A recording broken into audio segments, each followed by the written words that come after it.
வணக்கம் நண்பர்களே. இந்த பதிவில் நம்ம எதை பற்றி பார்க்க போகிறோம் அப்படின்னா, நமக்கு நிஜமாவே மூளை வளர்ச்சி அடைஞ்சிருச்சா, நமக்கு புத்தி இருக்குதா இல்லையா, அதே சமயம் நமக்கு மனம் வளர்ச்சி அடைஞ்சிருச்சா, நம்ம நம்ம நம்ம தெளிவாக தான் நம்ம மனசு நம்ம நல்லா வாழ்கிறோமா அப்படிங்கிறத பற்றி பார்க்க போகிறோம். என்னடா அவன் எப்போ பார்த்தாலும் ஏதாவது பிரச்சனையை பேசிக்கிட்டு இருக்கானேன்னு நினைக்காதீங்க. பிரச்சனைகளை நம்ம தெளிவாக உள்வாங்கினா தான் பிரச்சனைகளை நம்ம ஃபேஸ் பண்ண முடியும். கேள்வி என்னன்னு புரிஞ்சாதான் பதிலை நோக்கி நகர முடியும், பதில் எழுத முடியும். சரியா? முதல்ல பிரச்சனை என்னங்கிறதே நமக்கு புரியல. அதனால இதை பற்றி பார்க்கலாம். இப்போ ஏற்கனவே நான் இன்னொரு 2 பதிவு இதுக்கு முன்னாடி இருக்கிற 2 பதிவு போட்டிருந்தேன். அந்த 2 பதிவையும் பார்க்காத நண்பர்கள் முதல்ல அதை பார்த்துட்டு வாங்க. ஏன்னா இது ஒரு தொடர்ச்சி, அப்போதான் புரியும். பதிவு எதை பற்றி அப்படின்னா நம்ம மனிதர்கள்கிட்ட ஏன் வெறுமை இருக்கு, லோன்லினஸ் ஏன் இவ்வளோ இருக்கு, நம்ம உள்ள ஏன் இவ்வளோ எம்டியாக ஃபீல் பண்ணுறோங்கிறத பற்றின பதிவு. அதை பார்க்காத நண்பர்கள் அதை பார்த்துட்டு வாங்க. அதுக்கு அடுத்த பதிவு நம்ம எல்லாமே போதை பழக்கத்துக்கு அடிமையாகி போதை பழக்கத்தை அடிமைத்தனத்தில் போதைகளை நோக்கி ஓடிக்கிட்டு இருக்கோமா அப்படிங்கிறத பற்றினா அடுத்த பதிவு. அதுக்கான காரணம் என்ன, அதுக்கு என்ன பண்ணலாம் அப்படிங்கிறத பற்றி பேசியிருந்தோம். இப்போ அது ரெண்டையும் பார்த்துட்டு இப்போ இதுக்கு வாங்க. சரி, ஓகே. இப்போ நமக்கு நிஜமாவே புத்தி இருக்கா இல்லையா அப்படின்னு பார்க்கலாம். நமக்கு புத்தி இருக்கு அப்படின்னு இருக்கா இல்லையா அப்படிங்கிறது எதை பற்றி வச்சு பார்க்கலாம் அப்படின்னா, ஓகே, நிறைய அளவுகோல் இருக்கு. அதில் இன்னைக்கு மனுஷங்க ஒரு அளவுகோல் வச்சிருக்காங்க. என்ன அப்படின்னா, பணம் இருந்துச்சுன்னா அவன் புத்தி இருக்கு, அவன் நல்லா சம்பாதிச்சிருக்கான் அப்படின்ற மாதிரி புரிஞ்சு வச்சிருக்காங்க. இது ஒண்ணு. இல்ல பதவி இருந்துச்சுன்னா அவன் நல்ல புத்தியோட இருக்கான் அப்படின்ற மாதிரி புரிஞ்சு வச்சிருக்காங்க. இது இன்னொரு அளவுகோல். இந்த பணம், பதவி, இன்னும் பேரு புகழ், இது எல்லாமே பதவி சம்மந்தப்பட்டது. பேரு புகழ்லாம் பணம் சம்மந்தப்பட்டதும் கூட தான். ஸோ பணமும் பதவி, பேரு புகழ் இதெல்லாம் இருந்துருச்சு அப்படின்னா நம்ம ஒரு மனிதனுக்கு புத்தி இருக்கு அப்படின்னு நம்ம புரிஞ்சுக்கிறோம். இது சரியா அப்படின்னு கேட்டிங்கன்னா, என்னையை பொறுத்த வரைக்கும் இல்லைன்னு சொல்லுவேன். ஏன் இல்லை அப்படின்னு நான் சொல்றேன் அப்படின்னா, மனிதன் அடிப்படையில் வாழ்றதுக்கு ரொம்ப ரொம்ப ரொம்ப அடிப்படை தேவைங்கிறது சந்தோஷம், மகிழ்ச்சி. மகிழ்ச்சியும் இல்லை, மன நிம்மதியும் இல்லை அப்படின்னா மற்றதெல்லாம் இருந்து ஒன்றும் பெரிய பிரயோஜனம் இல்லை. அப்ப என்னன்னா, மகிழ்ச்சியும் மன நிம்மதியும் இருக்கா நம்ம வாழ்க்கையிலன்னு திரும்பி பாருங்க. ஃபர்ஸ்ட் என் வாழ்க்கையில திரும்பி பார்த்தா இது வரைக்கும் பெருசா இருந்தது இல்லை. அப்படி ஒன்றும் நான் நல்லாலாம் வாழல. அப்ப நல்லா வாழலன்னா நான் என் புத்தி. அதே மாதிரி உங்க வாழ்க்கையை நீங்க திரும்பி பாருங்க. திரும்பி பார்த்தீங்கன்னா உங்க வாழ்க்கை ரொம்ப சிறப்பா இருந்துச்சு, ரொம்ப மகிழ்ச்சியா வாழ்ந்திருக்கீங்க, ரொம்ப பேரும் புகழுமோட வாழ்ந்திருக்கீங்க, பணம் வச்சிருக்கீங்க, பதவி வச்சிருக்கீங்க, எல்லாம் இருக்கு அப்படின்ற மாதிரி இருந்தீங்க அப்படின்னா நான் உங்களை பத்தி பேசல. சரியா? ஆனா இந்த மாதிரி வாழ்ற மனிதர்கள் இப்ப ரொம்ப ரொம்ப ரொம்ப சொற்பம். 100ல் 1 இருக்கலாம். என்னை பொறுத்த வரைக்கும் இப்போதைக்கு 1000ல் 1 இருந்தா ரொம்ப பெரிய விஷயம் தான் நான் நினைக்கிறேன். மீதி மனிதர்கள் எல்லாம் மகிழ்ச்சியும் இல்லை, எதுவும் இல்லை. பணம் இருந்தா மகிழ்ச்சி இல்லை, மகிழ்ச்சி இருந்தா பணம் இல்லை, பதவி இல்லை, ஏதாவது இடத்துல பிரச்சனை இருந்துகிட்டே தான் இருக்கு. சரியா? சால்வும் பண்ண முடியல, பிரச்சனை என்னன்னு முதல்ல புரியல. அப்ப அங்க என்னன்னா, பிரச்சனை என்னங்கிறதே நமக்கு முதல்ல ஒழுங்கா புரியல. அதாவது நம்ம எந்த அளவுக்கு மோசமா இருக்கோம் அப்படின்னா நம்ம கிட்ட ஒரு வெறுமை இருக்குன்னா அந்த வெறுமை இருக்குங்கிறது புரியுது.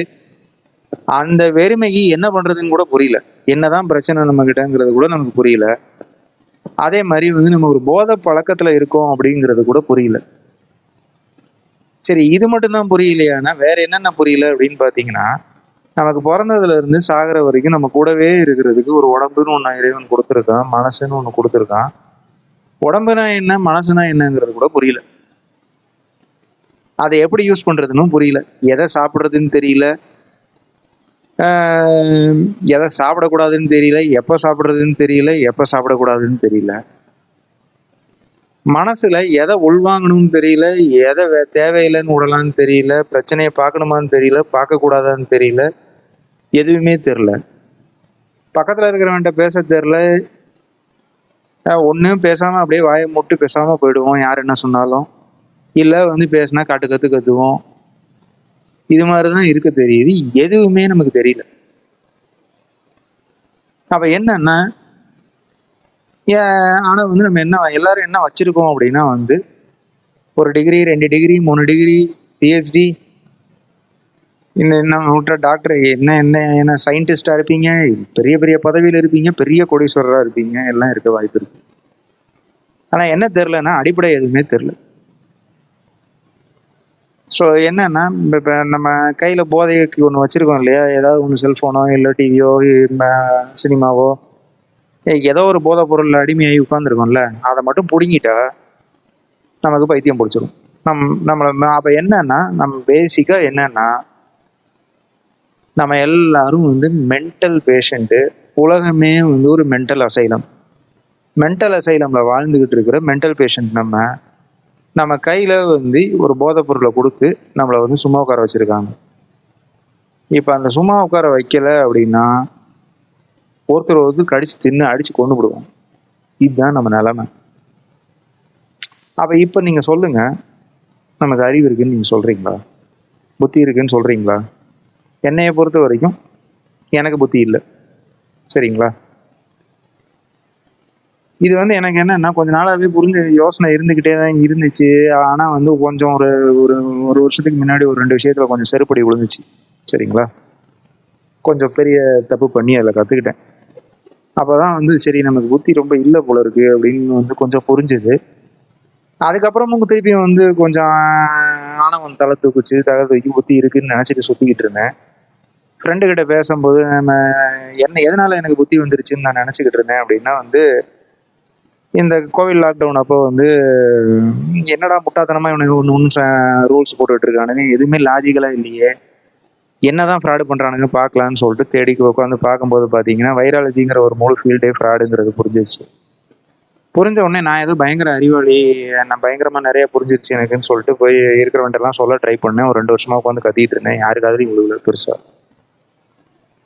உடனே நான் என்ன முடிவு பண்ணிட்டேன், எல்லாரும் சுற்றி இருக்கிறவங்க எல்லாம் முட்டாளு, நம்ம தான் அறிவாளி, முட்டாளுகளுக்கு எப்படி புரியும்னு நான் முடிவு பண்ணிட்டேன். முடிவு பண்ணிட்டதுனால நான் என்ன பண்ணேன், வந்து என் ஃப்ரெண்டு கிட்ட ஒரு நாள் பேசிகிட்டு இருக்கும்போது இந்த மாதிரி முட்டா பசங்களை வச்சுக்கிட்டு இவனுங்கிட்ட என்ன சொல்லி கொடுக்குறதுன்ற மாதிரி அவர்கிட்ட ஒரு ஆர்குமெண்ட் பேசினேன்.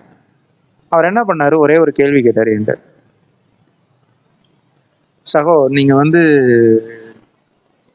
எப்படி சகோ எல்லா ஃபீல்ட்லயுமே நீங்க வந்து பிஹெச்டி முடிச்சிட்டீங்களா அப்படின்னு கேட்டாரு. எனக்கு அப்பதான் டமால்னு மண்டையில யாரோ ஆணி வச்ச மாதிரி இருந்துச்சு. என்ன இருந்துச்சு அப்படின்னா வந்து கரெக்டு தானே, நம்ம என்ன கற்று வச்சிருக்கோம், வைராலஜின்னு ஒன்று கற்று வச்சுக்கிட்டு இருக்கோம், அது வந்து ஃப்ராடு ஃபீல்டுன்னு நமக்கு புரிஞ்சிருச்சு. இப்போ அதை அடுத்தவங்க காது கொடுத்து கேட்கல புரியல அப்படின்றதுனால வந்து எல்லாரையும் முட்டாள்னு சொல்லிக்கிட்டு இருக்கோம். இப்போ இது மாதிரி வந்து நம்ம 1000 ஃபீல்டு வச்சிருப்போம், 1,00,000 ஃபீல்டு இருக்கலாம். 1,00,000 ஃபீல்டில் எந்த ஃபீல்டை பற்றியும் எனக்கு ஒன்றுமே தெரியாது. அப்போ அந்த ஃபீல்டில் இருக்கிறவங்க நம்மளை என்னை முட்டாள்னு தானே நினச்சிட்டு இருப்பான். பல ஃபீல்டில் இருக்கிறவன் 1000 ஃபீல்டு 1,00,000 ஃபீல்டில் இருக்கிறவன் வந்து என்னை முட்டாள்னு நினச்சிட்டு இருப்பான். இப்போ அது மாதிரி வந்து நான் ஒரு ஃபீல்டையோ 2 ஃபீல்டையோ தெரிஞ்சு வச்சுக்கிட்டு நான் பெரிய அறிவாளி, நான் வழக்கண்ணன்லாம் பேசிக்கிட்டு இருக்கேனே அப்படின்றது ஆணி அடித்த மாதிரி மண்டையில் உணர்த்தப்பட்டுச்சு. இறைவன் உணர்த்தினா என் நண்பர் மூலமாக. அந்த உணர்த்தினது என் பார்வையை அப்படியே தலைகீழ புரட்டிடுச்சு. என்னன்னா அன்னைக்கு தான் எனக்கு புரிஞ்சுது, நான் ரொம்ப பெரிய உலகத்திலேயே மிகப்பெரிய முட்டாள் நான் தான் புரிஞ்சுது. சரிங்களா? இது என்னன்னா உடனே வந்து நான் ஆரம்பத்துல கொஞ்சம் வருத்தமா இருந்துச்சு. ஆனா அதுக்கப்புறம் என்ன பண்ணுச்சு இது, இந்த நான் முட்டாளுங்கிறது எனக்கு புரிஞ்சதுக்கு அப்புறம் என்ன பண்ணுச்சு அப்படின்னா ரொம்ப பெரிய விஷயம் ஒன்று நடந்துச்சு. என்ன நடந்துச்சுன்னா, சரி நமக்கு முட்டாளு, நம்ம அறிவே இல்லை, நம்ம ரொம்ப அறிவாளின்னு நினைச்சுக்கிட்டு இருந்திருக்கோம் அப்படின்னு புரிஞ்சதுக்கு அப்புறம் சுத்தி முத்தி என்ன நடக்குதோ எல்லாத்தையும் கவனிக்க ஆரம்பிச்சேன். கொஞ்சம் கவனிக்க ஆரம்பிச்ச உடனே வந்து எல்லாத்தையும் உள்வாங்க ஆரம்பிச்ச உடனே கத்துக்கிறது, அதாவது யாருக்கிட்டனாலும் என்ன இன்ட்ராக்ஷன், யாருக்கிட்ட 2 பேரும் ஒருத்தர் ஃப்ரெண்டு கிட்ட பேசுறேன், இல்லை ஏதோ ஒரு குழந்தைகிட்ட விளையாடுறேன், இல்லை எதை கவனிச்சாலும் அதுல இருந்து கத்துக்கிறதுக்கு நிறைய விஷயங்கள் இருக்கு இப்படிங்கிறது புரிஞ்சுது. ஒரு இன்டராக்ஷன் வாழ்க்கையே வந்து ஒரு கல்விக்கூடமா மாறிடுச்சு. எல்லா விஷயங்களையும் கத்துக்க முடிஞ்சுது. அப்ப கத்துக்கிறதுங்கிறது எங்க இருக்கு அப்படின்னா வந்து எப்ப இருக்கு அப்படின்னா வந்து நம்ம முதல்ல நம்ம முட்டாளு அப்படிங்கிறது புரிஞ்சாதான். முட்டாளு அப்ப என்னன்னா முதல்ல வந்து இது முட்டாளுங்கிறது வந்து ஒரு கேவலமான இடம் இல்லை, முதல்ல அதை புரிஞ்சுக்கோங்க. நம்ம முட்டாளுங்கிற இடம் வந்து என்னன்னா உலகமே நமக்கு வந்து கல்விக்கூடம், நம்ம எல்லாத்தையும் கத்துக்க முடியும், அந்த பாசிபிலிட்டி நமக்கு ஓப்பன் அப் ஆகுது. சரியா? இது நமக்கு எல்லாம் தெரியும், நம்ம பெரிய விளக்கென்ன, நான் அறிவாளின்னு உட்காந்துட்டு இருந்தீங்கன்னு வச்சுக்கோங்களேன், அங்க என்னன்னா எதையுமே கத்துக்கிறதுக்கு பாசிபிலிட்டி இல்லை. நம்ம எந்த பிரச்சனைக்கும் தீர்வும் கண்டுபிடிக்க முடியாது. ஏன்னா நமக்கு தான் ஏற்கனவே எல்லாம் தெரியுமே. சரி, ஆனா எல்லாம் தெரிஞ்சவன் வாழ்ற வாழ்க்கை மாதிரி இருக்கானா ஒண்ணுமே தெரியல. என் வாழ்க்கை கேவலமா இருக்கு. நமக்கு கேவலம் உடம்ப பத்தியும் புரியல, என்ன சாப்பிடணும்னு புரியல, மனசை பத்தியும் புரியல, எதுவுமே புரியல. நமக்கு கொடுக்கப்பட்டிருக்கிறது எதை பத்தியுமே எதுவுமே புரியல. அடுத்தவன்ட்ட எப்படி பேசணும்னு தெரியல. ஏதாவது பேசினா சண்டை வந்துருது. அப்ப என்ன அப்படின்னா முட்டாளுங்கிற இடத்துக்கு முதல்ல வாங்க. நம்ம முட்டாளுங்கிற இடத்துக்கு வந்தோம்னா நம்ம அறிவை வளர்த்துக்கிற பயணத்துக்கு போயிடுவோம். போனோம்னா ரொம்ப சிறப்பா இருக்கும். இதனாலதான் நம்ம முன்னோர்கள் என்ன சொல்லியிருக்காங்கன்னா, கற்றது கைமண் அளவு, கல்லாதது உலகளவு அப்படின்னு சொல்லி வச்சிருக்காங்க. அப்படின்னா சொன்னவங்க அவங்க ஒன்றும் முட்டாள் கிடையாது. அவங்க ரொம்ப ரொம்ப மிகப்பெரிய அறிவாளிகள் அதை சொல்லிட்டு போயிருக்காங்க. இங்க மட்டும்தான் சொல்லியிருக்காங்களா? கிரேக்ல சாக்ரட்டிஸ் சொல்லியிருக்காரு. இது மாதிரி நிறைய இடத்துல நிறைய பேர் சொல்லியிருக்காங்க. ஏன்னா நம்ம அறிவோட ஆரம்ப புள்ளியே, எங்க புத்தியோட ஆரம்ப புள்ளியே எங்க இருந்து ஆரம்பிக்குது அப்படின்னா நமக்கு அறிவு இல்லைன்னு புரிஞ்சுக்கிறதுல இருந்து தான் ஆரம்பிக்குது. நமக்கு ஒன்றும் பெரிய அறிவெல்லாம் இல்லை, நமக்கு ஒன்று தெரியாதது நிறைய இருக்குங்கிறத முதல்ல புரிஞ்சுக்கிறதுல தான் நம்ம ஆரம்பிக்குது நம்ம அறிவு. அப்ப இந்த இடத்துக்கு வந்துட்டோம் அப்படின்னா நம்ம பயங்கரமா கத்துக்க ஆரம்பிப்போம். எல்லாரையும் மரியாதையோட பார்க்க ஆரம்பிப்போம். ஏன்னா நம்ம அறிவு இருக்குன்ற அகந்தையில இருக்க மாட்டோம்.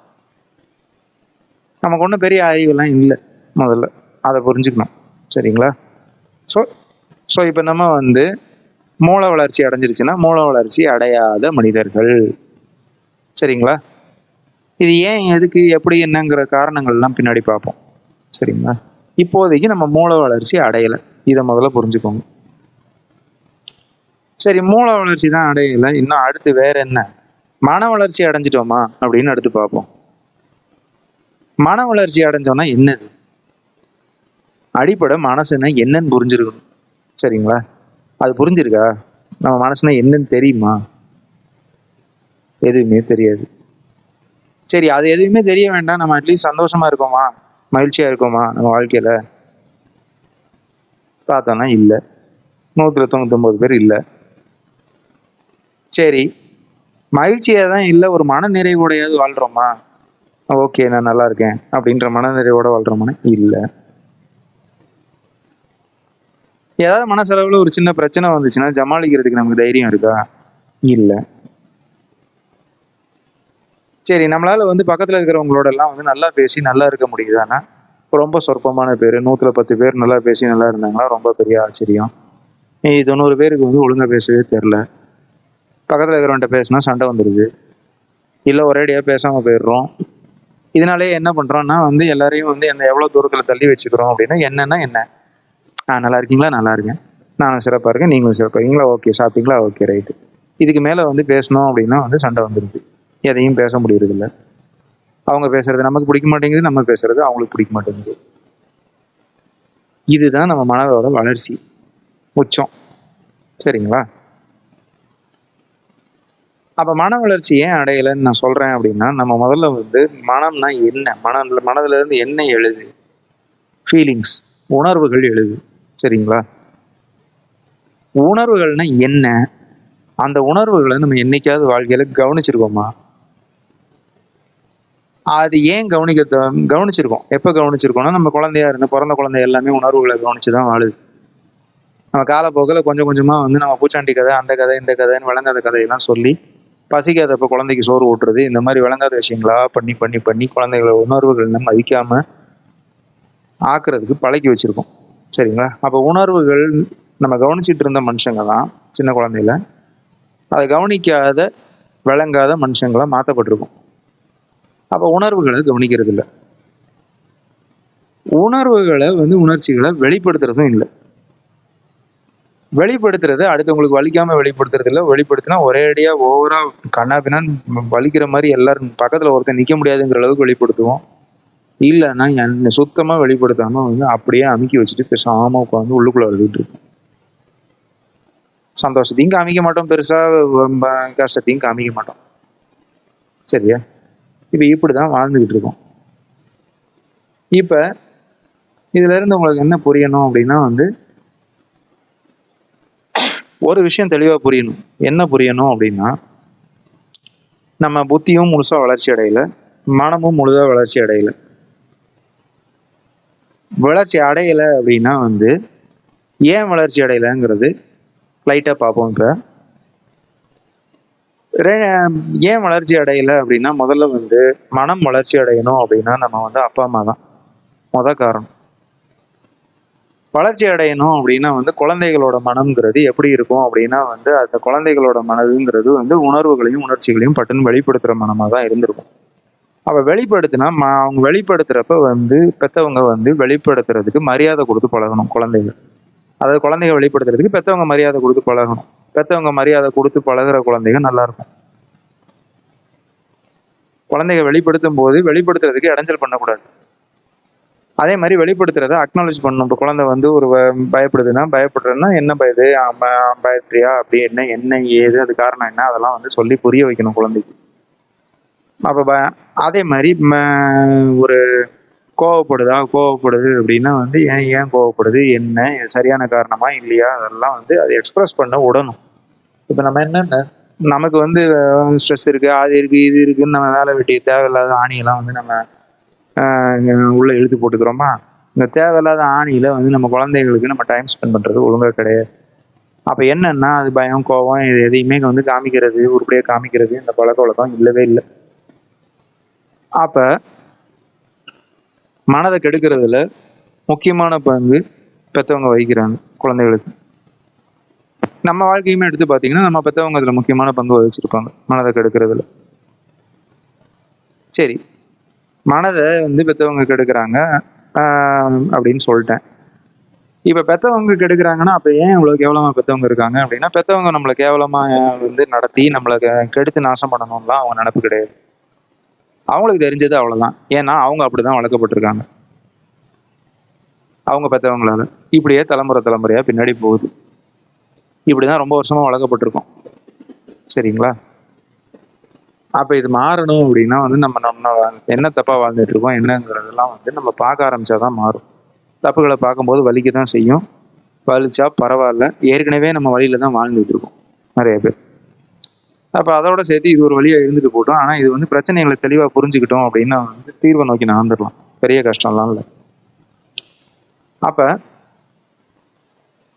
இது மனதை அழிக்கிறதுல. சரிங்களா? இது மட்டும்தான் மனதை அழிக்கிறதா அப்படின்னு கேட்ட இல்ல. இன்னொரு விஷயம் இருக்கு. மீடியா அண்ட் என்டர்டைன்மெண்ட் அப்படின்னு ஒரு இண்டஸ்ட்ரி வச்சிருக்கானுங்க விஜயான செய்வர்கள். அது மூலமா வந்து மனதை அழிக்கிற வேலையை முழு நேரமா பார்த்துட்டு இருக்கானுங்க. அதுல என்ன பண்ணும் அப்படின்னா பெருசாலாம் ஒன்றும் பண்ணாதுங்க. 4 விஷயம் பண்ணுவானுங்க. என்ன பண்ணுவானுங்க அப்படின்னா பெருமையை வளர்த்து விடுவானுங்க. அடுத்து பொறாமையை வளர்த்து விடுவானுங்க. அடுத்து வந்து பேராசையை வளர்த்து விடுவானுங்க. அடுத்து பயத்தை வளர்த்து விடுவானுங்க. இது 4ஐயும் வந்து நமக்கு வளர்த்து விட்டுக்கிட்டே இருப்பானுங்க. பயம், கோபம் என்ன பண்ணுவானுங்கன்னா நம்மளை எமோஷனலா மேனிபுலேட் பண்ணுவானுங்க. சரிங்களா? இது 4ம் வந்து இங்க நடக்குது. சரிங்களா? பெருமை, பொறாமை, இச்சை, இது 3ம் வந்து இது வந்து தொல்காப்பியம் சொல்லுது. இதெல்லாம் இருந்தா மனுஷன் அழிஞ்சு போயிடுவான், தனி மனுஷனும் அழிஞ்சிருவான், சமூகமும் அழிஞ்சிரும்னு சொல்லுது தொல்காப்பியம். தொல்காப்பியர் சொல்லிட்டு போயிட்டாரு. அப்ப இது 3ஐயும் வளர்த்து விடுற வேலையை விஜயான செய்தவர்கள் பண்றாங்க. அவங்க கண்ட்ரோல்ல தான் ஃபுல் இண்டஸ்ட்ரியும் இருக்கு. உங்களுக்கு அதுல எல்லாம் டவுட் இருக்கு அப்படின்னு நினைச்சீங்க அப்படின்னா வந்து அது டவுட்லாம் கிடையாது. நீங்க எந்த மீடியா சேனல் எந்த வேணாலும் எடுத்துக்கோங்க. ஸ்டாக் மார்க்கெட்ல இருக்கிற எந்த பெரிய கம்பெனி, பார்மசூட்டிக்கல் கம்பெனியா இருக்கட்டும், நீங்க வேலை பார்க்குற கம்பெனியா இருக்கட்டும், என்ன கம்பெனியா இருந்தாலும் சரி, ஓரளவு பெரிய கம்பெனி ஸ்டாக் மார்க்கெட்ல இருக்கு அப்படின்னா 2 போட்டி கம்பெனி, இப்போ பெப்சி கோகோ கோலா இருக்குன்னா Pepsi Coca Cola, Colgate, Pepsodent, இப்படி எல்லாம் போட்டி கம்பெனின்னு நீங்க நினைச்சிட்டு இருப்பீங்க. அது எல்லாத்தையோட ஷேர் ஹோல்டிங் பேட்டர்ன் எடுத்து நீங்க பாத்தீங்க அப்படின்னா அதோட ஷேர் எல்லாம் வந்து எங்க இருக்குன்னா வேன்கார்ட், பிளாக் ராக்னு 2 கம்பெனியில போய் முடியும். அவங்க 2 பேருக்கும் பேரு வெஞ்சர் கேபிட்டல் ஃபண்டுன்னு பேரு. இப்போ கடைசியா பாத்தீங்கன்னா வந்து அந்த பிளாக் ராக்கோட ஷேரும் வந்து வேன்கார்ட்ல தான் முடியும். அப்ப வேன்கார்டுங்கிற அந்த ஒரு கம்பெனி இருக்கும். அந்த கம்பெனி வந்து பிரைவேட் கம்பெனி. அந்த கம்பெனிக்கு சொந்தக்காரங்க ஜியான செய்வர்கள். அப்ப அந்த ஒரு கம்பெனியை வந்து அவங்க கையில வச்சிருக்கிறது மூலமா உலகத்தோட ஒட்டுமொத்த பெரிய கம்பெனிகள் அத்தனையும் அவங்க கையில இருக்கு. ஸோ மீடியால இருந்து ஆரம்பிச்சு, பார்மசூட்டிக்கல் கம்பெனில இருந்து ஆரம்பிச்சு, எல்லாம் நீங்க சாப்பிட்ற உணவுப் பொருள், Unilever, Procter and Gamble, Colgate, Pepsodent, Coca Cola, Pepsi, McDonald's, KFC எல்லாம் எதெல்லாம் நீங்கள் போட்டின்னு நினச்சிக்கிட்டு இருக்கீங்களோ அத்தனையும் ஒரே ஆள் தான் வச்சுருக்கானுங்க, ஒரே கூட்டம் தான் வச்சுருக்கு. ஸோ நீங்கள் நினைக்கிற அளவுக்கு வந்து நம்ம சுதந்திரமாலாம் இல்லை. இதை முதல்ல தெளிவாக புரிஞ்சுக்கோங்க. இதை நீங்கள் ஒழுங்காக வந்து நீங்கள் நான் சொல்கிறேன்றலாம் நம்ப வேண்டாம். இதை நீங்கள் பார்க்கணுன்னு நினச்சிங்கன்னா மோனோபொலின்னு ஒரு டாக்குமெண்ட்ரி இருக்குது. கூகுளெலாம் தேடாதீங்க, அதை போய் பிட்ஷூட்டு, ஒடிசி இது மாதிரிலாம் சேனல் இருக்குது. யூடியூப்லலாம் அதை போட்டால் தூக்கிடுவானுங்க. நான் என் சேனலில் கூட போடலான்னு நினச்சேன், போட்டேன்னா என் சேனலை பேன் பண்ணி விட்ருவானுங்க யூடியூப்லேருந்து. அதனால் வந்து நான் என் சேனலில் போட முடியாது. நீங்கள் அதுக்கு லிங்க்கும் கொடுக்க முடியாது. லிங்க்கு கொடுத்தா ஏதாவது பண்ணிவிடுவானுங்க. மோனோபொலி அந்த டாக்குமெண்ட்ரி பேர். நீங்கள் அதில் போய் பாருங்கள். ஒரு 3/4 மணி நேரம் இருக்கும். கொஞ்சம் டைம் செலவு பண்ணுங்கள். பார்த்தீங்க அப்படின்னா உங்களுக்கு புரிஞ்சுக்கும். ஸோ இப்போ இங்கே திருப்பி இந்த பதிவுக்கு வருவோம். என்ன அப்படின்னா, இந்த மீடியா வந்து full and full media entertainment இவனுக்கு கையில் தான் இருக்குது.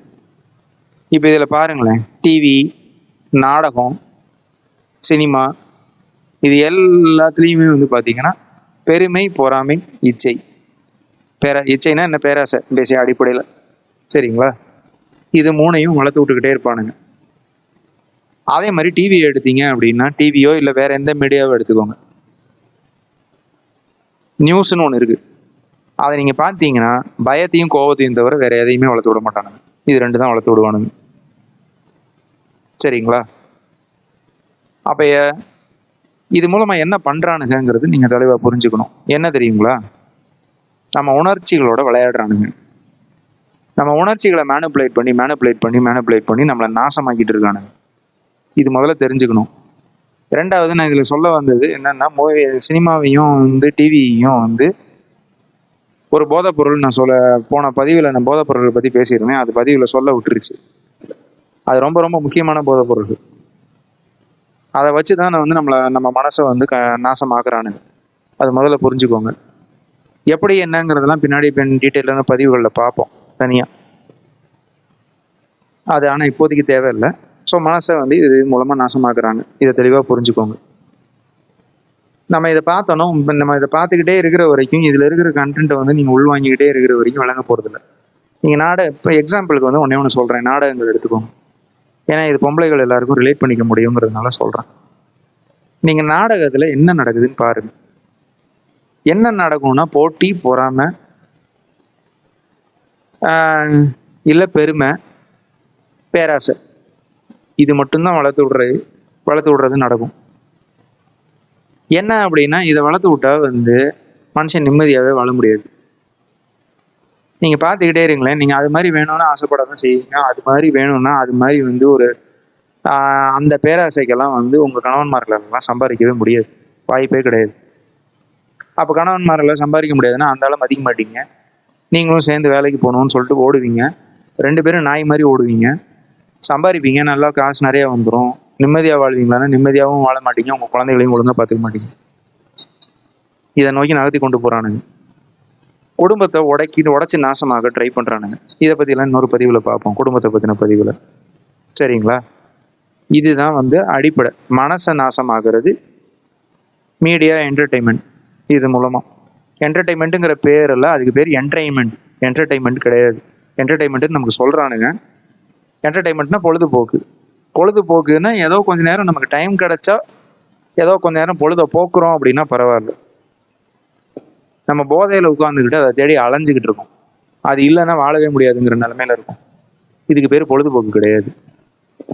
ஒரு சமூகம் வந்து நம்ம ஏதோ ஒரு இலக்கை நோக்கி நகர்ந்து உண்மையாக எல்லாருக்கும் நல்லது பண்ணுற ஒரு இலக்கை நோக்கி நகர்ந்துட்டு அதுக்கப்புறம் வந்து பொழுதுபோக்குன்னு ஏதோ கொஞ்சம் நேரம் டைம் பாஸ்ன்னு பண்ணோம்னா வேற. பொழுதுபோக்கே வாழ்க்கையாக போயிடுச்சு அப்படின்னா வந்து அது ஹெல்த்தி கிடையாது. முதல்ல அதை புரிஞ்சுக்கோங்க. நீங்கள் பொழுதுபோக்கில் இல்லை, போதை பழக்கத்தில் இருக்கீங்க.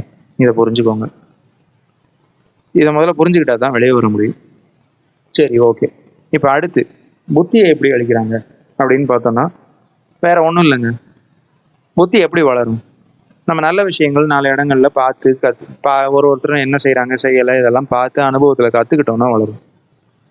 அப்போ உலக அனுபவம் இருக்கணும். உலகத்தில் நிறைய நல்ல மனுஷங்களை கூட பழகணும். நல்லவங்களை பார்த்தா தான் வந்து அவங்க என்ன பண்ணுறாங்கன்னு கற்றுக்க முடியும். அப்போ இதை கற்றுக்கிறதுக்கு பதிலாக என்ன பண்ண வைக்கப்படுறோம் அப்படின்னா, நம்ம என்ன பண்ணுறோம்னா 1.5 வயசு 2 வயசுல கொண்டு போய் ப்ரீகேஜியில் சேர்த்து விட்டுட்டு 22 வயசு 25 வயசுல வந்து ஸ்கூல்ல இருந்து வெளியே காலேஜ்ல இருந்து வெளியே வர்றோம். 25 வருஷமா படிக்கிறோம். என்ன படிக்கிறோம்னு தெரியல, எதுக்கு படிச்சோம்னு தெரியல. படிச்சு முடிச்சு எக்ஸாம் எழுதி முடிச்சுட்டு வெளியே வந்தா ஒரு 2 மாசம் கழிச்சு அதை கேட்டிங்கன்னா வந்து எந்த ஸ்டூடெண்ட்டுக்கும் ஒரு அளவும் ஞாபகம் இருக்காது. திருப்பி அந்த பரீட்சை எழுத சொன்னா ஞாபகம் இருக்காது. ஏதாவது 100ல ஒருத்தர் 2 பேர் ஞாபகம் இருக்கும். உடனே வந்து எல்லாரும் நினச்சிக்காதீங்க. நான் சொல்றது மீதி இருக்கிற 98 பேருக்கு. அந்த ஒருத்தர் 2 பேருக்காக வந்து நல்லா படிக்கிறவனுக்காக வந்து மீதி இருக்கிற 98 பேர் வாழ்க்கையை ஏன் நாசம் பண்ணிக்கிட்டு இருக்கோம்னு தெரியல. அவன் எதுக்கு படிச்சானுன்னு தெரியாது. சரி, படிச்ச ஃபீல்ட்ல தான் வேலை பார்க்குறான்னா அதுவும் கிடையாது. அப்ப என்ன விளக்கெண்ணைக்கு வந்து 25 வருஷம் உட்காந்து தண்டமா வந்து வாழ்க்கையோட மிக முக்கியமான டைமான 20 வருஷத்தை வந்து படிச்சிருக்காங்க அப்படின்னா வந்து நாக்கு வலிக்கிறது கூட கிடையாது. சும்மா விட்டாலே வந்து மொழியெல்லாம் பேசி கத்துக்கலாம், மொழி எழுத கத்துக்கலாம். அதெல்லாம் ஒன்றும் பெரிய விஷயம் கிடையாது. என்ன தமிழ் எழுத படிக்கவோ இல்லை இங்கிலீஷ் எழுத படிக்கவோ வந்து மொழி வந்து ஒரு லாங்குவேஜ் ஆஃப் கம்யூனிகேஷன். ஒருத்தருக்கு ஒருத்தர் பேசிக்கிறதுக்கு, ஒருத்தருக்கு ஒருத்தர் கம்யூனிகேட் பண்ணிக்கிறதுக்கு தானே, கருத்து பரிமாறிக்கிறதுக்கு தானே. அதெல்லாம் வந்து ஈஸியாக கற்றுக்கலாம். அதுக்கு வந்து நமக்கு வந்து 20 வருஷம் படிக்கணும்லாம் அவசியம் இல்லை. 20 வருஷம் தேவையில்லாத ஆணியெல்லாம் படித்து ஒருத்தன் 10 சப்ஜெக்டை படித்து 10 சப்ஜெக்டில் அறிவாளியாகி என்ன பண்ண போகிறான்? இப்போ ஃபார் எக்ஸாம்பிள் என்ன எடுத்துக்கிட்டிங்கன்னா, நான் ஆல்ஜிப்ரா படித்தேன், இன்ஜினியரிங் படித்தேன், என்னென்னத்தையோ படித்தேன். இதெல்லாம் படித்து என்ன நாக்கு வலிக்கிறது கூட எனக்கு யூஸ் ஆகலை எதுக்குமே. இன்னைக்கு எதுவுமே உருப்படியாக ஞாபகமும் இல்லை. சரிங்களா? அப்போ 5 பைசாவுக்கு பிரயோஜனம் இல்லாத படிப்பு படிச்சுக்கிட்டு அது வந்து ஒரு பெரிய அச்சீவ்மெண்ட்டுன்னு நினச்சிக்கிட்டு அதில் ஃபர்ஸ்ட் மார்க் வாங்கிட்டேன், அதில் வந்து நான் இது பண்ணிட்டேன் அது பண்ணிட்டேன்னு சொல்கிறது வாழ்க்கையை வாழ்கிறதுக்கு அறிவு புத்தி ஹெல்ப் பண்ணும். சரிங்களா? அது ஹெல்ப் பண்ணுதானா? இல்லை. அந்த மாதிரி பாடத்திட்டங்கள் எதுவுமே இல்லை. அப்போ என்னன்னா, நான் கல்வியே தப்பானா நான் சொல்கிறேன்னு புரிஞ்சுக்க வேண்டாம். கல்வி ரொம்ப ரொம்ப அத்தியாவசியமானது. என்ன மாதிரி கல்வி கொடுக்கணுங்கிறது இருக்கணும். இப்போ நீங்கள் திருப்பி இங்கே கேட்கலாம், உடனே வாத்தியார்களை திட்டுறியானா இல்லை. இந்த சிஸ்டம் இப்படி தான் இருக்குது. திருப்பியும் நான் இங்கே சொல்கிறேன், இந்த சிஸ்டமை உருவாக்கணவங்க ஜியான செய்வர்கள். நீங்கள் போய் வந்து எல்லா பெரிய பெரிய இந்த சிஸ்டம், இந்த சிலபஸ் நீங்கள் எல்லாம் நினைக்கலாம் என்னென்னா பல பேர் ஸ்கூல் நடத்துகிறாங்க, நல்ல நோக்கத்தோடு நடத்துகிறாங்க. இதுக்கெல்லாம் வந்து சிலபஸ் இந்த போர்டெல்லாம் யார் டிசைட் பண்ணுறா? அதை சொல்லுங்கள். இப்போ ஸ்டேட் போர்டுன்னு இருக்குன்னா ஒரு கமிட்டி போட்டு அதில் ஒரு 10 பேர் உட்காந்து டிசைட் பண்ணுறாங்களா? அதை கண்ட்ரோல் பண்ணுவேன் ஜியான செய்வதற்கு. சரிங்களா? அதே மாதிரி ஸ்டேட் போர்டு மட்டும்தான் எப்படியா? மெட்ரிகுலேஷனும் அப்படி தான், சிபிஎஸ்சியும் அப்படி தான், ஐசிஎஸ்சியும் அப்படி தான். இன்னும் என்னென்ன சிலபஸ்லாம் இருக்கோ எதை வேணாலும் எடுத்துக்கோங்க.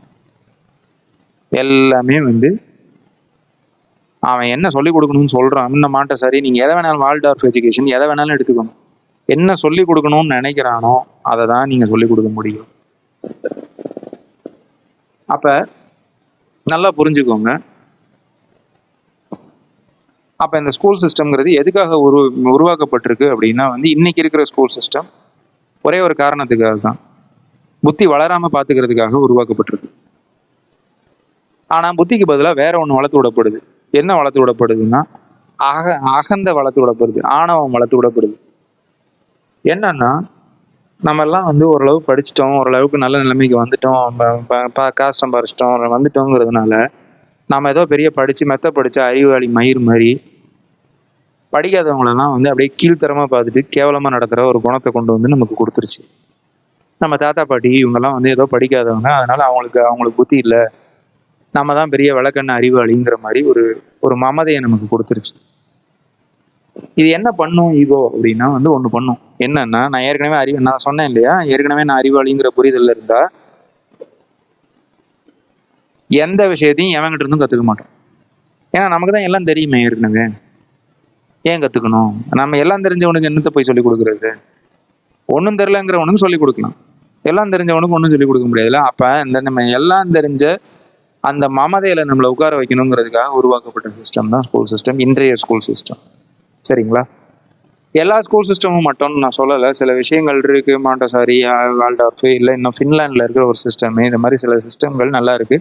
அதுவுமே என்னோட புரிதல் என்னன்னா, ஜியான செய்வதர்கள் அதை வந்து சின்ன சின்ன இடங்கள்ல மக்கள் எப்படி வளர்றாங்க அப்படின்னு டெஸ்ட் பண்றதுக்காக அந்த ஒரு சில இடங்கள்ல சின்ன சின்ன பாக்கெட்ஸ்ல கொஞ்சம் அலோவ் பண்றாங்க. இல்லாட்டி இதெல்லாம் உள்ளே வரவிட மாட்டாங்க. சரிங்களா? இதுதான் வந்து நம்ம இன்னைக்கு இருக்கிற நிலைமை. அப்ப என்னன்னா நல்லா புரிஞ்சுக்கோங்க, நமக்கு புத்தியும் இல்லை, புத்தியும் வளர விடலை, அறிவும் வளர விடலை, புத்தியும் வளர விடலை, மனசும் வந்து வழங்க விடலை. அப்போ புத்தி இல்லைன்னா நம்ம வந்து பேரு புகழ்லாம் நமக்கு வர்றதுங்கிறது சாத்தியம் கிடையாது. பெருசாலாம் வராது. என்ன அதாவது இருக்கும், நம்ம 10ஓட 11 எங்கேயாவது சுற்றிட்டு இருப்போம், ஏதோ பணம் சம்பாரிச்சிருப்போம், கோடீஸ்வரன் ஆகிடுவோம், அதெல்லாம் ஆகும். அது அந்த பணத்துக்காக வந்து ஒட்டிக்கிற 10 பேர் நம்மளை சுற்றி இருப்பான். உடனே வந்து அதெல்லாம் வந்து ஏதோ பெரிய நல்ல விஷயம்லாம் நினச்சிக்க தேவையில்லை. அதே மாதிரி மனசில் எவ்வளோ சந்தோஷமா இருப்போம்னா, மனசை பற்றி சுத்தமாக தெரியாது, யாருக்குமே தெரியாது. இன்னைக்கு இதுதான் நிலைமை.